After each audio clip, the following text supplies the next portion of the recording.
السلام علیکم جميعا ورحمۃ اللہ وبرکاتہ. اعوذ باللہ من الشیطان الرجیم. بسم اللہ الرحمن الرحیم. الحمد للہ المتفرد بالکبریاء واشہد انہ متوحد بتدبیر الارض والسماء واشہد ان محمدا المبعوث رحمۃ للوراء اکمل الامناء افضل السفراء خاتم الانبیاء ابو القاسم محمد. اللهم صل على محمد وعلى محمد. واشهد ان امير المؤمنين علي بن ابي طالب وائمه المعصومين صلوات الله عليهم اجمعين هم المحجة البيضاء ومنقذ البشر من الضلالة والعمى الذين أذهب الله عنهم الرجس وطهرهم تطهيرا. اللهم صل على محمد وعلى محمد. وجعله اللهم مفزعا لمظلوم عبادك وناصرا لمن لا يجد له ناصرا غيرك. اللهم إن لم تكن قد غفرت لنا فيما مضى من شعبان فاغفر لنا فيما بقي منه يا رحمن. واللعنة على أعدائهم أجمعين. أما بعد. قال الله تبارك وتعالى في كتابه بسم الله الرحمن الرحيم إنا أكرمكم عند الله أتقاكم عباد الله اوصیکم و اوصی نفسی بتقوی اللہ. محترم حاضرین نماز مقدس جمعہ، سب سے پہلے اپنے نفس پھر آپ تمام حاضرین مؤمنین کی خدمت گرامی میں تقوی الہی کی دعوت اور سفارش پیش کرتے ہیں. اللہ رب العزت سے دعا گو ہیں کہ خدا ہم سب کو ماہ شعبان المعظم میں اس بہترین توشے کو لے کر ماہ رمضان المبارک میں داخل ہونے کی توفیق عطا فرمائے اور ہم سب کو تقوی الہی کا دامن تھام کر واجبات کی پابندی اور محرمات سے دور رہتے ہوئے اپنی دین اور دنیا کو کامیاب بنانے کی سعادت نصیب فرمائے. ماہ شعبان کے آخری ایام ہیں اور ہو سکتا ہے کہ ماہ شعبان کا آخری جمعہ ہو. اگلا جو جمعہ ہوگا اگر چاند نظر آ جاتا ہے تو پہلی ماہ مبارک رمضان کی تاریخ ہوگی. تو اس جمعہ کے خطبے میں ہم یہ چاہیں گے کہ نبی کریم ماہ رمضان المبارک شروع ہونے سے پہلے مومنین کے درمیان، اس زمانے کے لوگوں کے درمیان ایک خطبہ فرمایا کرتے تھے جو مشہور ہے تاریخ میں. انشاءاللہ اس خطبے کا اردو ترجمہ آپ کی خدمت میں پڑھیں گے. یہ نبی کریم اس مقصد سے لوگوں کے درمیان اس خطبے کو فرمایا کرتے تھے کہ لوگ ماہ مبارک رمضان کے لمحے لمحے سے فائدہ لیں. ایک مرتبہ کسی کام کی قدر اور اس کی ویلیو، اس کی عظمت انسان کام کے دوران بتاتا ہے تو آدمی کہے گا اگر پہلے پتہ چلتا تو ہم اور زیادہ اس سے فائدہ لیتے. کبھی آخر میں بتاتا ہے یا آخر میں پتہ چلتا ہے انسان کو تو یہ احساس ہوتا ہے انسان کو کاش ہمیں پہلے پتہ چل گیا ہوتا تو ہم اس سے بہتر فائدہ لیتے. نبی کریم ان دونوں جو ہے مسئلوں کو لوگوں کے خیال رکھتے ہوئے کہیں کوئی یہ نہ کہے کہ اگر ہمیں درمیان میں پتہ چلتا، شروع سے پتہ چلتا تو ہم بہتر فائدہ لیتے. اس خطبے کو ماہ رمضان المبارک شروع ہونے سے پہلے نبی فرمایا کرتے تھے اور لوگوں کو یہ پیغام دیا کرتے تھے. جس خطبے کا ترجمہ آپ کی خدمت میں عرض ہے. اے لوگو، اللہ کا مہینہ، ابھی دیکھیں یہاں پر بھی جو خطاب ہے نبی کا یہ ایک گلوبل خطاب ہے.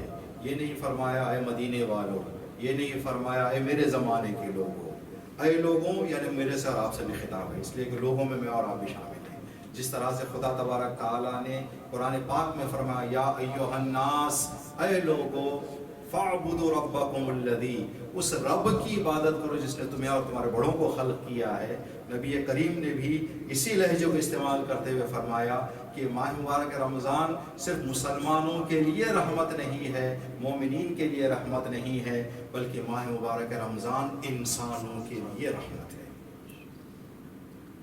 نبی کا خطاب، اے لوگو ایھا الناس، اے لوگو، اللہ کا مہینہ برکت، رحمت اور مغفرت کے ساتھ تمہاری طرف آ رہا ہے۔ یہ مہینے کے اندر 3 بڑی اللہ کی نعمتیں ہیں، برکت، رحمت، مغفرت۔ اگر ہماری زندگی کی کامیابی ہم تلاش کرنا چاہیں تو اسی 3 میں چھپی ہوئی ہے۔ ہماری زندگی میں اگر برکت مل جائے تو انسان کی زندگی کامیاب، اگر خدا کی رحمت شامل حال ہو جائے، جس کو ہم ہر دعا کے اختتام پر کہتے ہیں برحمتک یا ارحم الراحمین، برحمتک یا ارحم الراحمین، اور ہر عبادت کے شروع میں ہم کہتے ہیں بسم اللہ الرحمن الرحیم، اے بہت زیادہ رحم کرنے والے اور بہت زیادہ رحمت کرنے والے۔ اب یہاں پر خدا کہہ رہا ہے کہ تم رحمت میرے سے مانگتے تھے، اب رحمتوں کا مہینہ آ گیا ہے، اب اس مہینے سے غفلت نہ کرو۔ مغفرت کا مہینہ، یہ بھی انسان کی زندگی میں لغزشوں، خطاؤں اور معصیت کا، چاہے جانے انجانے میں انسان سے سرزد ہو جاتی ہیں، خدا تبارک تعالیٰ نے ماہ مبارک رمضان میں مغفرت کا ایک وسیع باب کھول رکھا ہے، جس میں انسانوں کی خطائیں، انسانوں کی غلطیاں جو ہے خدا معاف فرماتا ہے۔ یہ وہ مہینہ ہے جو اللہ کے نزدیک تمام مہینوں سے افضل، 12 مہینوں میں جو مقام اور مرتبہ اللہ کے نزدیک ماہ مبارک رمضان کا ہے وہ دیگر 11 مہینوں کا نہیں ہے۔ نہ صرف یہ مہینہ افضل ہے، اس کے دن تمام دنوں سے افضل، اس کی راتیں تمام راتوں سے برتر، اور اس کی گھڑیاں تمام گھڑیوں سے افضل ہے۔ مہینہ دیگر مہینوں سے افضل، ایام دیگر ایام سے افضل، راتیں دوسری راتوں سے افضل، اور اس کے ساعات اور گھڑیاں، سیکنڈز جو جائیں گے ماہ مبارک رمضان میں، ہر سیکنڈ دوسرے مہینوں کی بنسبت بڑا قیمتی اور اس کی جو ہے الگ مقام اور مرتبہ رکھتا ہے۔ اب اس کی وضاحت فرماتے ہوئے آگے نبی نے فرمایا کیوں یہ مہینہ دیگر مہینوں سے افضل ہے، یہ ایام دیگر ایام سے افضل ہیں۔ یہ وہ مہینہ ہے جس میں تمہیں اللہ کی مہمانی کی دعوت دی گئی ہے۔ اگر ہمیں کوئی دنیا کا معمولی سا لیڈر انویٹیشن دے دے کسی پروگرام میں شرکت کرنے کی، تو ہم پھولے نہیں سماتے کہ بھائی فلاں لیڈر کی طرف سے ہمیں انویٹیشن آ گیا ہے۔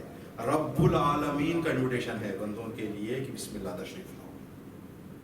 ماہ مبارک رمضان اس لیے فضیلتوں والا ہے کہ اللہ تبارک تعالی کی طرف سے ہر بندے کے لیے دعوت نامہ آیا۔ اب اس دعوت نامے کی کوئی قدر نہ کرے، اس دعوت نامے کی کوئی عظمت نہ سمجھے، تو اس سے بڑا بدبخت کوئی نہیں ہوگا۔ اور تمہیں اللہ کی کرامت والے لوگوں میں قرار دیا گیا ہے۔ دیکھیں، اگر انسان کو یہ جو دعوت نامہ آیا ہے، یہ کیسے ہم کو پتا چلے کہ ہمیں یہ دعوت نامہ اللہ کی طرف سے ملا ہے یا نہیں ملا ہے؟ بندے کو دیکھے ابھی سے کہ ماہ شعبان کے ان ایام میں ماہ مبارک رمضان کی فکر بندے کے ذہن میں شروع ہو گئی ہے یا نہیں ہوئی ہے؟ مجھے کیسے کام سیٹ اپ کرنا ہے، کتنے ٹائم پہ آفس کو جانا ہے، کیسے رات کا میرا ٹائم ٹیبل سیٹ کرنا ہے، تاکہ ماہ مبارک رمضان کے جو ہے عبادتوں سے میں کوئی میری ہاتھ سے نہ جائے، جتنا ہو سکے میں زیادہ فائدہ لے سکوں ماہ مبارک رمضان کے۔ اگر یہ خیالات بندے کے ذہن میں آ گئے ہیں تو اس کا مطلب یہ ہے کہ اس کو اللہ کا دعوت نامہ مل گیا ہے۔ اور یہ دعوت نامہ مل جانا انسان کے لیے اس کی عزت کی ایک نشانی ہے، اس کے شرف کی ایک نشانی ہے۔ میں اور آپ جانتے ہیں اپنے روزمرہ زندگی میں ہمارے پڑوس میں، ہمارے شہر میں، ہمارے اطراف ہزاروں کے لوگ ہوتے ہیں، لیکن جب ہمارے گھر کوئی ایونٹ ہوتا ہے ہم ہر ایک بندے کو لے جا کے انویٹیشن نہیں دیتے، اسی بندے کو انویٹیشن دیتے ہیں جس کی عزت ہماری نگاہوں میں ہے، جس کا احترام ہماری نگاہوں میں ہے۔ اگر ہم ماہ مبارک رمضان کے حوالے سے فکر ہمارے ذہنوں میں آ گئی ہے اور ہمارے ذہن تیار ہو رہے ہیں، تو اس کا مطلب یہ ہے کہ خدا کی نگاہ میں ہم محترم ہیں، جس کی وجہ سے اللہ نے یہ فکر کا ایک دعوت نامہ ہمیں پہنچا دیا ہے۔ اس میں تمہارا سانس لینا تسبیح ہے، سانسوں کی کوئی گنتی نہیں کر سکتا بندہ۔ ماہ مبارک رمضان کا چاند نظر آنے سے لے کر شوال کا چاند نظر آنے تک بندہ نیک راستے پر رہتے ہوئے سانس بھی لے تو تسبیح کا ثواب ہے۔ چل رہا ہے، پھر رہا ہے، آفس میں ہے، سو رہا ہے، تمہارا سونا عبادت. ماہ مبارک رمضان میں کوئی بندہ اللہ کی راہ میں رہتے ہوئے سو بھی جائے عبادت ہے. تمہارے اعمال مقبول اور تمہاری دعائیں مستجاب ہیں. یہ خصوصی تحفہ ہے اللہ تبارک تعالیٰ کا.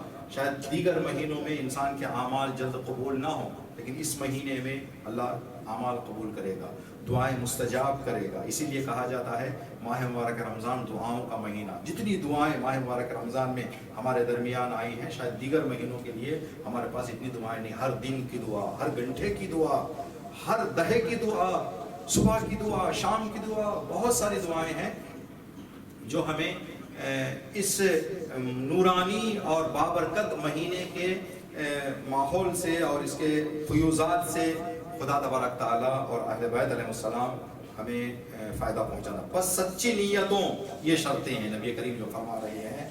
جب اتنی ساری برکتیں میں نے بتا دی ہیں، حقیقتیں جو میں نے بتا دی ہیں، شاید تم نہ سمجھ پاؤ جو میں سمجھتا ہوں. ایک روایت میں نبی کریم نے فرمایا اگر ماہ مبارک رمضان کی عظمت کیا ہے پتہ چل جاتا تو لوگ شوال کا چاند نہ ڈھونڈتے، یہ نیت کرتے خدایا اگر پورا سال ماہ رمضان ہو جائے تو اچھا ہے. لوگ یہ کہتے کہ پروردگار تو نے ماہ مبارک رمضان صرف ایک ہی مہینہ کیوں رکھا؟ تو نے کاش پورا سال رمضان المبارک قرار دے دیتا. یہ لوگ خدا سے خواہش کرتے ہیں، یہ لوگ خدا کی بارگاہ میں عرض کرتے ہیں. تو عزیزان محترم، یہ بابرکت مہینہ، یہ سب خصوصیات کے ساتھ اب نبی کچھ شرطیں بتا رہے ہیں. بس سچی نیتوں اور پاک دلوں کے ساتھ اپنے رب سے دعا کرو. جب دعا اللہ سے طلب کر رہے ہو، نیت سچی ہو، دل پاک. یہ دو شرطیں نبی نے بتائیں. اس مہینے میں دعائیں مستجاب ہیں، اس میں کوئی شک نہیں، لیکن شرط یہ ہے کہ جو دعا تم طلب کر رہے ہو نیت صاف رہے، نیت پاک اور دل صاف رہے، سچی نیت رہے کہ وہ تمہیں اس ماہ کے روزے رکھنے اور اس کی کتاب کی تلاوت کرنے کی توفیق عطا فرمائے. نبی کریم فرما رہے ہیں کوئی دعا مانگو یا نہ مانگو اس ماہ میں نبی تمہیں یہ مشورہ، یہ نصیحت، یہ ہدایت دے رہا ہوں، دو دعائیں سچی نیت کے ساتھ اور پاک دل کے ساتھ اللہ سے ضرور مانگو. پروردگار ماہ مبارک رمضان کے روزے رکھنے اور ماہ مبارک رمضان میں قرآن کی تلاوت کے توفیق عطا کرے. لیکن یہ دعائیں ہم انجام دے رہے ہیں. انشاءاللہ ماہ مبارک رمضان میں ہم روزے رکھیں گے، لیکن کہیں تلاوت سے ہم دور نہ ہو جائیں، غافل نہ ہو جائیں. نبی نے فرمایا دو دعائیں ضرور طلب کرو ماہ مبارک رمضان میں اللہ سے. ماہ مبارک رمضان کی شروعات اور ماہ مبارک رمضان کے دوران پروردگار ماہ مبارک رمضان کے روزے رکھنے کی توفیق اور تلاوت قرآن کی توفیق مجھے عطا کر. بدبخت ہے وہ شخص جو اس عظیم مہینے میں اللہ کی بخشش سے محروم رہ جائے. بدنصیب ہے وہ انسان جو ماہ مبارک جیسا مغفرتوں کا مہینہ گزرنے کے بعد بھی اس کے نامہ اعمال میں گناہ موجود ہو. شبائے قدر میں، سحری کے وقت، افطار کے وقت خدا سے انسان کچھ لمحے مغفرت طلب کر لے تو خدا اس مہینے کی برکت سے ماہ مبارک رمضان میں انسان کے گناہ کو معاف کر دیتا ہے. اس اتنے سنہرے مہینے میں بھی کوئی انسان اپنی گناہوں کی بخشش خدا سے نہ کروا سکے تو اس سے بڑا بدبخت اور بدنصیب انسان کوئی نہیں. اس ماہ کی بھوک اور پیاس سے قیامت کے دن کی بھوک اور پیاس کو یاد کرو. جب روزے کے دوران پیاس لگے تو یہ احساس کرو پروردگار تیری عبادت اور اطاعت میں 14-15 گھنٹے کی پیاس برداشت نہیں کر پا رہا ہوں. اگر تو مجھے گناہوں کی سزا دینے کے عوض قیامت کی اس پیاس اور بھوک میں مبتلا کر دے تو میں وہاں کی بھوک اور پیاس کو جو صدیوں کی رہے گی کیسے برداشت کر پاؤں گا میں. پروردگار 14 گھنٹے میں میری زبان سوکھ رہی ہے، میرے ہونٹ سوکھ رہے ہیں. توجہ آخر میں جاتے ہوئے انسان کی افطار کے وقت بعض ایام میں کچھ مسائل کی وجہ سے کچھ کھانے ایسے ہوتے ہیں جس میں انسان کی پیاس زیادہ ہو جاتی ہے، کچھ فعالیتیں انسان کی زندگی میں ایسے ہو جاتی ہیں جو بندے کے پلان سے ہٹ کر دھوپ میں دوڑ بھاگ کرنا پڑ گیا انسان کو، جس کی وجہ سے پیاس کی شدت بڑھ جاتی ہے، اب اس کو افطار کی دعا اپنی جگہ پر، تلاوت اپنی جگہ پر، اللہ سے مانگنا اپنی جگہ پر، صرف پانی کے بوتل پر نگاہ ہے کہ پروردگار اذان ہو جائے 2 گھونٹ پانی پی لو۔ پروردگارہ جو میں 14 گھنٹے کی پیاس برداشت نہیں ہو پا رہی میرے سے، قیامت کے دن کی پیاس میں کیسے برداشت کر سکوں؟ نبی نے فرمایا روزوں کے دوران اگر شدت کی بھوک لگے تو قیامت کی بھوک کو یاد کرو، پیاس لگے روز قیامت کی پیاس کو یاد کرو، اس لیے کہ وہ مٹنے والی نہیں۔ اور مسکینوں، غریبوں اور مسکینوں کو صدقات ہو۔ ماہ مبارک رمضان میں کچھ ایسے بھی لوگ ہوں گے جو روزہ تو رکھنا چاہتے ہیں لیکن سحری کا انتظام نہیں ہے، افطار تو کرنا چاہتے ہیں لیکن انتظام نہیں ہے، ایک معقول انتظام نہیں ہے۔ اللہ نبی کریم فرمانا ہے اے صاحبان استطاعت، اے صاحبان قدرت، مسکینوں غریبوں کو صدقہ دو، تاکہ وہ بھی ماہ مبارک رمضان میں جو معمولی زندگی کا طریقہ اصول ہیں، جو رحمت خدا تبارک تعالیٰ سے ملنے ہیں وہ تو ملتی رہیں گی، لیکن کم از کم ان کا روزہ بھی تمہارے روزے کی طرح گزر جائے، ان کے یہاں بھی کچھ معقول قسم کا سحری اور افطاری کا انتظام ہو۔ اپنے بڑوں کی عزت کرو اور اپنے چھوٹوں پر رحم کرو۔ اگر تم بڑوں کی عزت کرو گے تو خدا تمہاری عزت کرے گا، اگر تم چھوٹوں پر رحم کرو گے تو خدا تم پر رحم کرے گا۔ نبی کریم یہ وہ مسئلے ہیں جو ہو سکتا ہے کہ ماہ مبارک رمضان کے اس عظیم ثواب کو انسان کے ہاتھ سے جو چیزیں چھین لیتی ہیں ان چیزوں کی طرف اشارہ کر رہے ہیں۔ کہیں مسجد میں گئے، کہیں مجلس میں گئے، کسی پروگرام میں گئے تو کسی مسئلے میں کسی بڑے کی بے احترامی تمہارے سے نہ ہو جائے، کسی بچے پر رحم کی نگاہ تم جو ہے غصے کے، اس لیے روزے کی حالت میں انسان جب بھوک کی طبیعت ہے انسان کی کہ جب انسان زیادہ بھوکا رہتا ہے تو اس کا ذہن جو ہے وہ تھوڑا سا شدت پسندی کی طرف آ جاتا ہے، غصے میں جلدی آ جاتا ہے انسان، لڑائی جھگڑے کا جو ہے اس کے لیے ایک بہت آسان راستہ کھل جاتا ہے، جذبات میں جلدی انسان آ جاتا ہے، قابو نہیں ہوتا اپنے اوپر۔ تو اپنے بڑوں کی عزت کرو اور اپنے چھوٹوں پر رحم کرو اور اپنے رشتہ داروں کے ساتھ صلہ رحمی کرو۔ تم خدا سے کہہ رہے ہو خدایا میرے گناہ معاف کر دے، تم بھائی کا گناہ معاف نہیں کر رہے ہو، خدا سے گناہ کی معافی طلب کر رہے ہو۔ تم دوست کا گناہ معاف نہیں کر رہے ہو، خدا سے معافی طلب کر رہے ہو۔ خدا کہہ رہا ہے کہ تم آپس کے اختلافات اور آپس کے مسائل کو ختم کر کے ایک دوسرے سے گلے لگ جاؤ، میں تمہیں گلے لگا لوں۔ تم ایک دوسرے کو معاف کرو، ہم تمہیں معاف کر دیں گے۔ یہ بات ہم اکثر کہا کرتے ہیں۔ ماہ مبارک رمضان کی ایک دعا جو شاید اگر ہم ہر نماز کے بعد ایک مرتبہ پڑھیں تو یہ 30 دن میں 90 مرتبہ، 5 وقت کی نماز تو کئی مرتبہ جو ہے دن میں اگر ایک دن میں ایک مرتبہ پڑھیں تو 30 مرتبہ جو کم از کم ہم پڑھیں گے جس دعا کو، اللہم ادخل علی اہل القبور السرور، پروردگار تمام قبر والوں میں کی قبروں میں خوشیاں داخل کر دے، تمام مرحومین کی قبروں میں خوشیاں داخل کر دے۔ اللہ بھی مسکرا کر آواز دے گا تو زندوں کو تو خوشیاں دے، میں تیرے کہنے پر مردوں کو خوشیاں دے دوں۔ تو زندوں کا دل دکھا کر مردوں کے لیے خوشیاں مانگ رہا ہے۔ زندوں کی آنکھوں سے آنسو نکال رہا ہے اپنے کاموں اور اپنے باتوں سے، اور دعاؤں میں آ کے کہہ رہا اللہم ادخل علی اہل القبور السرور، پروردگار قبروں میں خوشیاں داخل کر دے۔ ہم کہتے ہیں اللہم اغفر للمؤمنین والمؤمنات، پروردگار گناہوں کو معاف کر دے۔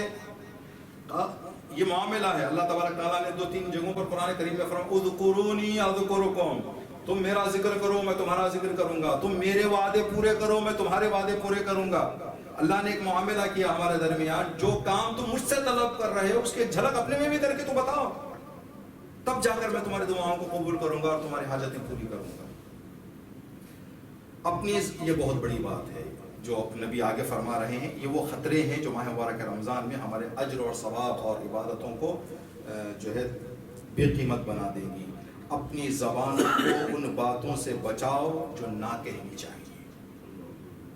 حتی المقدور ماہ مبارک رمضان میں ہم کوشش کریں کہ خاموش رہیں، اس لیے کہ آج کا دور ایسا دور ہے، زبان کھلے گی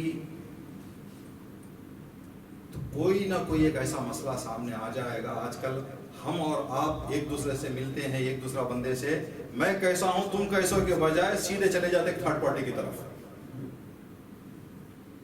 ٹھیک ہے، امام نے فرمایا کہ اگر کوئی ایسے بندے کے بارے میں تم بات کر رہے ہو جو تمہارے سامنے نہیں ہے، اگر حق کہہ رہے ہو تو بھی مسئلہ ہے، باطل کہہ رہے ہو تو بھی مسئلہ ہے.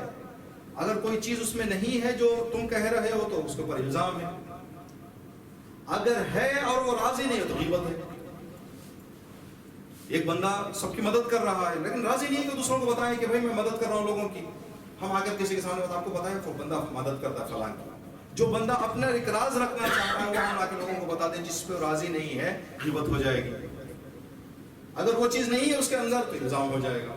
امام نے فرمایا کہ احتیاط کرو کہ دوسروں کے بارے میں جو بندہ تمہارے سامنے نہیں ہے اس کے بارے میں گفتگو نہ کریں. اس بات کی طرف ہم تھوڑا سا دھیان رکھیں. اپنی زبانوں کو نبی کریم کی وصیت ہے ماہ مبارک رمضان کے حوالے سے، اپنی زبانوں کو ان باتوں سے بچاؤ جو نہ کہنی چاہیے.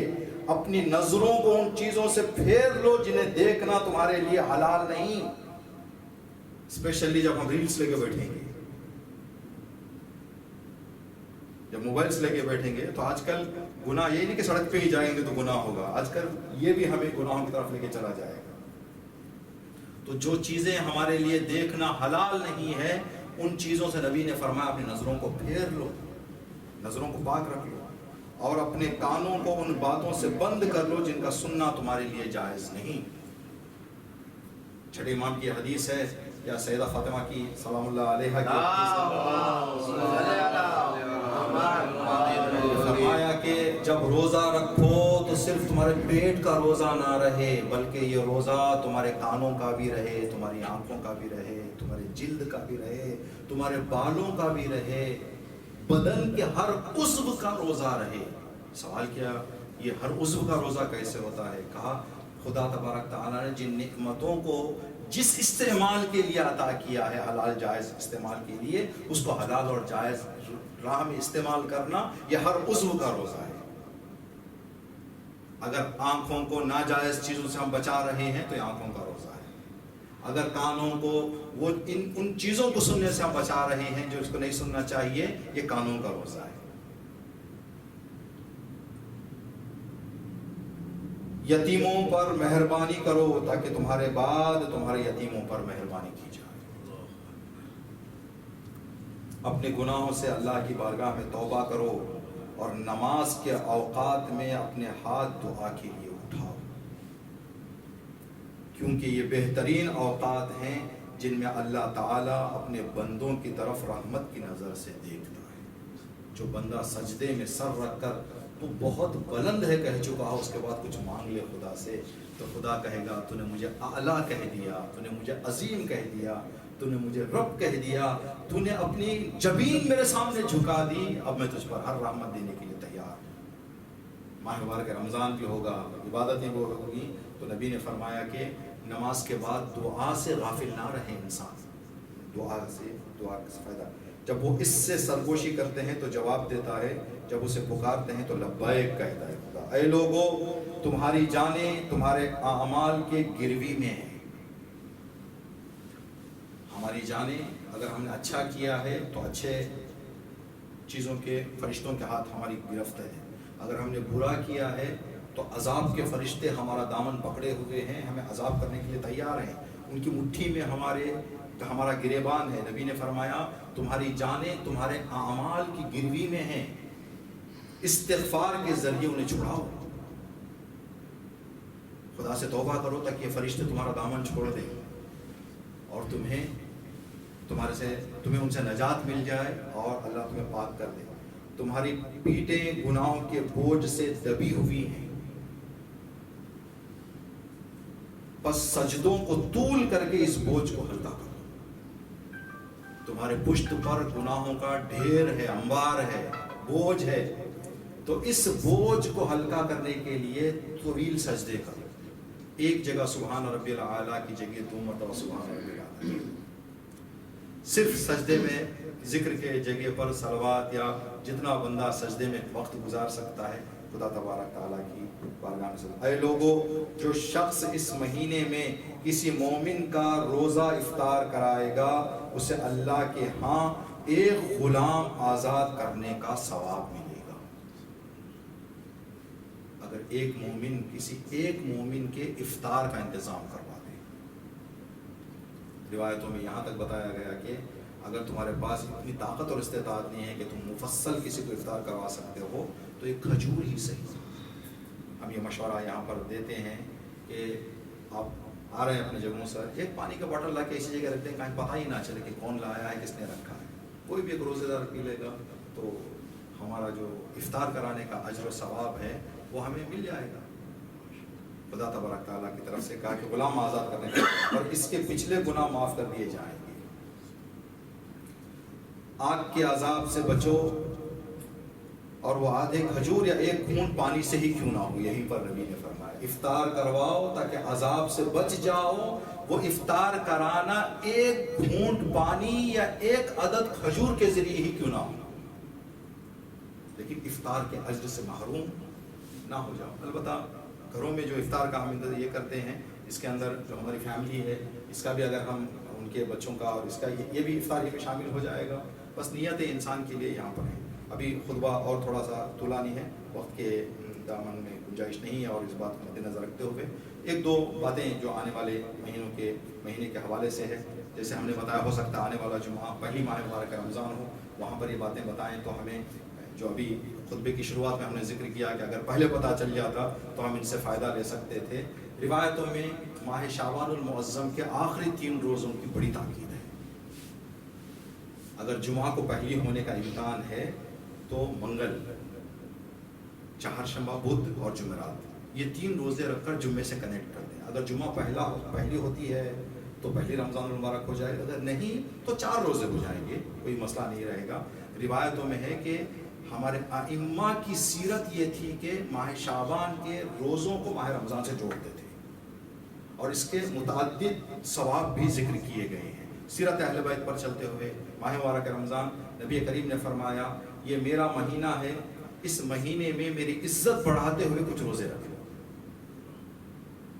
میری عزت اور میرا سینہ خوشی سے پھول جائے گا اگر میرے چاہنے والے ماہ مبارک رمضان میں مجھے خوش کرنے کے لیے کچھ روزے رکھ دیں، خدا سے تقرب حاصل کرنے کے لیے کچھ روزے رکھ دیں. تو بہت سارے ثواب ذکر ہیں اس کے لیے. تو انشاءاللہ اس لیے کہ ماہ رمضان کے لیے بھی ایک پریکٹس ہو جائے گی ہمیں، تو اس بات کو ذہن میں رکھیں. اور ایک بات جو کئی علماء عرفان ذکر کرتے ہیں اس مسئلے کو، دیکھیں اب جو نماز جمعہ ہم پڑھ رہے ہیں نا، یہ نماز جمعہ ہماری ایک عبادت ہے جو ہمارے پر فرض ہے، یا تو جمعہ ہے یا تو ظہر ہے. کل شاہد صاحب نے سوال کیا تھا، گزشتہ جمعہ جو ہم نے نماز جمعہ کے فوراً بعد عصر شروع کر دی، تو شاید بعض مومنین ظہر کی نماز بھی جمعہ کے بعد پڑھتے ہیں، تو وہ ہم کیا کریں اگر ایسا کوئی بندہ پڑھنا چاہے. تو کہا کہ جب اگر ظہر بھی پڑھنے کی نیت ہے تو ہماری عصر میں آپ ظہر کی نیت کر لیں. ایک ساتھ 2 نیت نہیں، ظہر ہماری عصر ہوگی، آپ کی ظہر ہوگی، 4 رکعت تو ختم ہو جائے گی. اس کے بعد آپ یہیں پہ اگر فرصت ہے 5 منٹ تو 5 منٹ میں، یا گھر جا کر یا کہیں پر بھی آپ جو عصر کی نماز الگ سے پڑھ لیں. لیکن جمعہ کی نماز اگر پڑھ لی جائے تو تمام علماء مجتہدین کا یہ اتفاق ہے کہ ظہر پڑھنے کی ضرورت نہیں ہے. اگر جمعہ باقاعدہ کہیں منعقد ہو رہی ہے، خطبہ ہو رہا ہے، وقت پہ شروع ہو رہی ہے، وقت پہ ختم ہو رہی ہے، تو یہاں پر جمعہ پڑھنے کے بعد ظہر پڑھنے کی ضرورت نہیں ہے. جمعہ پڑھیں تو ظہر ثابت ہے، ظہر اس کی جگہ پر آ جائے. اس لیے کہ جو 4 رکعت نماز ظہر ہے، یہ جو 2 خطبے ہیں، یہ 2 خطبے 2 رکعت کی جگہ پہ آئیں گی، اور 2 رکعت نماز جمعہ یہ 4 رکعت ہو جائیں گی. تو یہ اس طرح سے بتایا گیا ہے. ایک عمل جو ہم آپ کی خدمت میں بتانا چاہیں گے انشاءاللہ ماہ مبارک رمضان میں حتی المقدور کوشش کریں کہ ہماری جمعہ کی جو نماز ہے، ہم جو شرکت کرنے کیے ہیں یہاں پہ، اگر اس نماز جمعہ کا جو ہماری ایک فرض عبادت ہے، اس کو ادا کرتے ہوئے اگر ہم اس کا ثواب کسی کو ہدیہ کرنا چاہیں، اسی جمعہ کی نماز کا ثواب، آج کے عصر کی نماز کا ثواب اگر ہم کسی کو ہدیہ کرنا چاہیں تو کیا کر سکتے ہیں؟ بے شک کر سکتے ہیں. وہ ایسے نہیں ہو جائے گا کہ ہمارا ثواب ان کو چل جائے گا، ہمارا اکاؤنٹ خالی ہو جائے گا.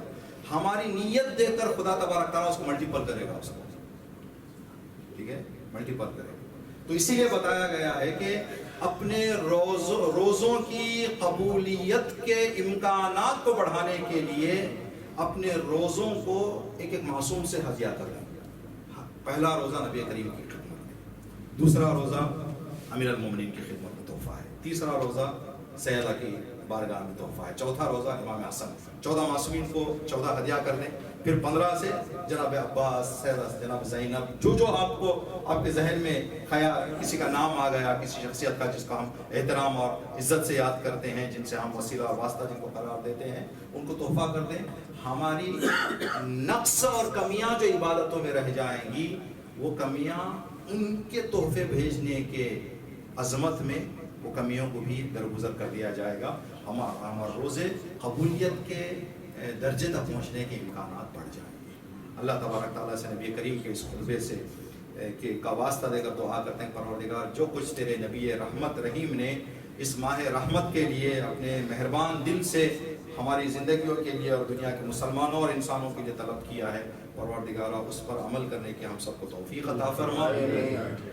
خدایا اس خطبے پر مکمل عمل کروانے کا ماحول ایجاد کرنے والے اور فراہم کرنے والے وارث نبی کریم امام زمانہ کا ظہور فرما. امام کے ظہور سے ہم سب کو امن و امان، چین و سکون، عدل و انصاف کا ماحول دیکھنے کا موقع عطا فرما. بسم اللہ الرحمن الرحیم. انا اعطیناک الکوثر فصل لربک وانحر ان شانئک هو الابتر.